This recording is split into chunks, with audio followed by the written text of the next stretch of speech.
has been ignored, it raises the volume. And what was once just discomfort turns into despair. What was once doubt transforms into anguish. What was once fatigue becomes collapse. And then something curious happens.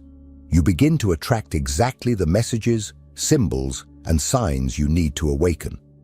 Not because the universe is magical, but because your soul is actively seeking the keys to escape the internal prison. It is at this moment that you find videos like this. Because the unconscious, as Jung described, has a symbolic intelligence, and it manifests when the ego is ready to listen. You may have stumbled upon this video among hundreds of others, but nothing is by chance when it comes to the soul. The content you are about to watch is not a quick fix, nor a self-help formula. It is a confrontation, a summons to look in the mirror and face everything you have been avoiding. The fear, the shame, the anger, the boredom, the guilt, the frustration. All these feelings are not signs of weakness. They are indicators that the structure of your current life is crumbling because it has reached its limit. You are not broken. You are being pushed to be born again. This is the moment, and it can no longer be postponed. Most people live their lives as functional zombies. They wake up, work, produce, obey, and repeat. They think this is normal, but it's not. It's just common. And common is not synonymous with healthy. You were taught from an early age to seek stability, to follow rules, to fit in, to not make too much noise. The message was clear. Don't question. Be grateful. Do what is right. But right for whom?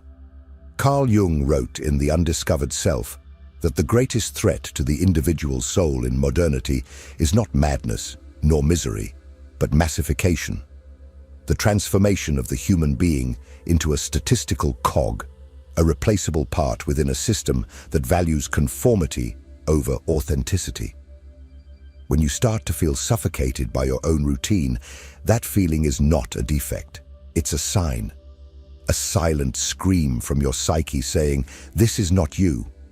You may have followed all the rules, graduated, got a job, found a partner, posted smiling photos, and yet you feel empty, as if there's a part of you observing everything from the outside. This feeling of dissociation is not illness. It's consciousness trying to emerge. It's the unconscious signaling that the persona you built to survive is no longer enough to live. The normality they sold you is a sophisticated trap. It offers you small doses of pleasure in exchange for your freedom. You gain social approval, a stable salary, family acceptance. But the price is high. You sacrifice your truth, your inner voice, your spontaneity. And over time, you forget who you really are. Jung said that adaptation to society is necessary, but it becomes pathological when it demands the abandonment of the self. And that's exactly what happens to millions of people. They live normal lives while being emotionally anesthetized, spiritually apathetic, existentially lost. The system rewards obedience with distractions. You get Netflix, delivery, likes, and a false sense of belonging. All so that you never have to ask yourself, am I living or just existing? This collective lie creates an illusion of security. But inside, you feel the crack. Perhaps you are trying to silence this pain with productivity, with entertainment, with superficial relationships. But no distraction can silence a soul in crisis. And when you start to question, the world tries to convince you that the problem is you, that it's just anxiety, that it's just stress, that you need a vacation. But deep down, you know, this is not just tiredness, it's despair. You feel that something is wrong with your life, not because you are failing, but because you are awake enough to realize that the whole structure is corrupt. False normality is a disguise for psychic death. It's the result of a life guided by duties and not by meaning.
produces suffering as a mechanism of transition.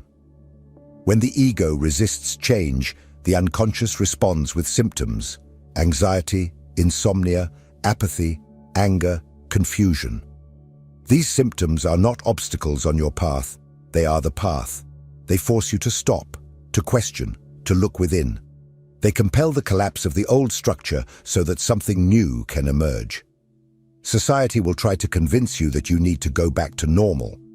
Take a pill, take a course, read a self-help book, breathe deeply, and move on.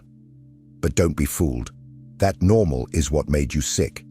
You don't need to go back. You need to go through. You don't need to fix yourself. You need to free yourself. Your pain is a threshold, a symbolic portal. And if you resist, it transforms into chronic suffering. But if you listen, it becomes initiation. It's not comfortable, it's not pretty, it's not quick, but it is real. And above all, it is necessary. Jung asserted that the process of individuation begins when you get tired of being half. When you realize you can no longer live only on the surface of consciousness. When you understand that you need to integrate what is hidden, your repressed emotions, your traumas, your impulses, your denied desires. This integration is not a spiritual luxury. It is an existential urgency. You are not broken. You are traversing the unknown territory of your own soul. And every tear, every silence, every feeling of being lost is part of the trail. Pain is trying to wake you up. And now that you are starting to listen, something inevitable happens. You begin to notice that certain messages, people, symbols, even this video, appear in your life with a meaning that goes beyond coincidence. This is what we will talk about in the next part. What it really means when something seemingly random comes to you at the exact moment you need it most. Have you ever felt that certain things come to you at the exact moment you needed them the most? A book that appears out of nowhere. A conversation that hits just the right spot. A video like this that shows up in your feed at a moment when you are on the brink of collapse. It's not a coincidence, it's synchronicity, a fundamental concept proposed by Carl Jung to describe what logic cannot explain, but what the soul immediately recognizes as true. Jung understood that the unconscious is not just a repository of traumas or repressed impulses, it is a living intelligence, a dynamic system that constantly tries to balance, guide, and heal the conscious psyche. When you approach a breaking point, when your soul begins to awaken to a greater truth, the unconscious intensifies its symbolic activity. And it does this using everything around you: dreams, images, emotions, and even algorithms. The outer reality begins to mirror the inner transformation. And it's not because the universe is magically conspiring, but because your psyche is magnetizing what it needs to evolve. When you are ready, the right symbols emerge, and they don't shout, they whisper, they don't convince, they touch. And you feel, with disconcerting clarity, that this is for you, that this message is not generic, it is intimate, directed, unquestionable. The unconscious speaks through symbols because it knows that the ego resists change. It doesn't try to convince rationally. It insinuates, suggests, leads you down unexpected paths. A song that makes you cry without knowing why. A passage from a book that seems to describe your life exactly. A dream that insists on returning, night after night. All of these are forms of communication from the psyche to you. And ignoring them is like ignoring a divine call. Jung stated that, until you make the unconscious conscious, it will direct your life and you will call it fate. But when you start to listen to the signs, the unconscious ceases to be a hidden enemy and becomes a subtle ally. It guides you firmly, even if silently. And this video is one of those signs. It didn't appear by chance. It is a response you were unconsciously asking for, even without knowing it. If you are here, it's because something in you recognized this content as necessary. Perhaps you can't even explain why you hit play, but your soul knows, and it is trying to push you to the next step. Because now that you know you are not broken, that your pain is a sign of readiness, and that the unconscious is guiding you, you need to do something with that. But this next step is not easy, because it involves fear, it involves risk, it involves leaving the safe to dive into the unknown. And that is exactly what we will talk about next. The terrifying leap that separates the false life from the authentic life. If what you're hearing resonates with you, you'll find real value in my ebooks. Beyond the Shadow breaks down Jung's core ideas, while Dialogues with the Unconscious gives you a 30-day path to apply them in your life. Both are linked in the pinned comment. Every process of real transformation requires a crossing, and every crossing requires a leap. Not a physical leap, but a psychic leap, the moment when you need to abandon the narrative that kept you safe, even if miserable, to walk towards a version of yourself that you do not yet know.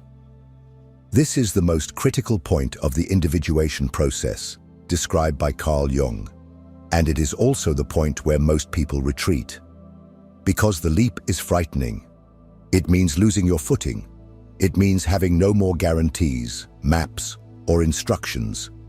It means letting go of the carefully constructed persona, the one that brought you here, but has now become a polished prison.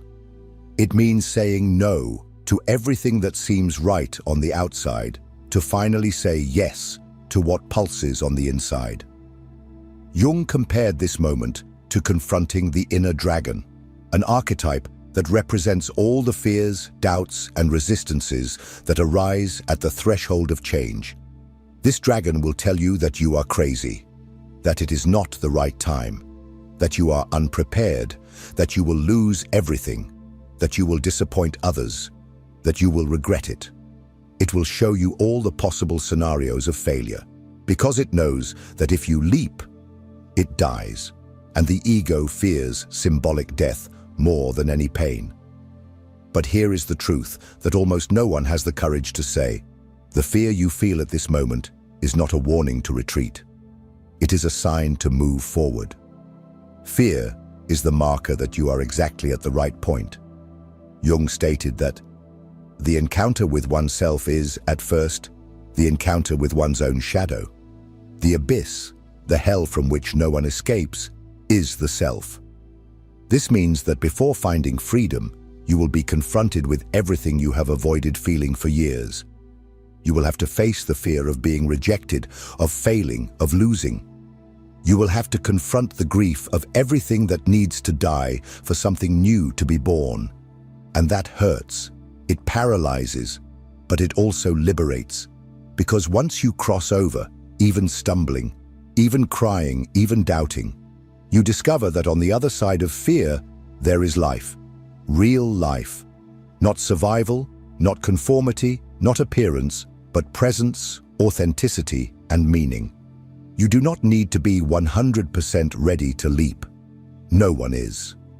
You just need to be tired enough of pretending, fed up enough with the lie, brave enough to say, I do not know what comes next, but I can no longer stay here. This is the breaking point, the watershed between those who go through life anesthetized and the few who dare to awaken. And if you have made it this far, it is because you already feel the urgency of the leap. The only question that remains is, what is still holding you back? In the next part, we will talk about that, about why no one is coming to save you, why the radical responsibility for your life is now yours, and only yours. This is one of the hardest truths to swallow, but perhaps the most liberating of all. No one is going to save you. No person, no guru, no book, no therapist, no video. No external force will come to pull you out of the hole you are in. No savior will come to fix your life. Because in reality, that responsibility is exclusively yours. And the sooner you accept this, the sooner your true liberation begins. You have been conditioned to wait for someone to recognize your pain, to wait for your partner to change, for your boss to value you, for your family to understand you, for the system to finally work, for the perfect timing to appear, for courage to arise out of nowhere. But all of this is an illusion. The archetype of the external savior is a childish trap of the collective unconscious. It is the voice of the wounded child who still waits for protection, for comfort, for direction. But you are no longer that child. Now you are the adult. And the adult, as painful as it may be, needs to take charge of their own journey. Carl Jung was clear in saying that individuation, this process of becoming who you are, cannot be lived by proxy. No one can walk this path for you, because this path is internal and absolutely individual. Every step needs to be yours, every choice, every fall, every rebirth. Radical responsibility does not mean that you are to blame for everything that has happened to you, but it means that, from now on, you are responsible for not staying where you are. It means that, even if the pain was caused by others, the healing depends on you. The truth is that the system we live in profits from your passivity.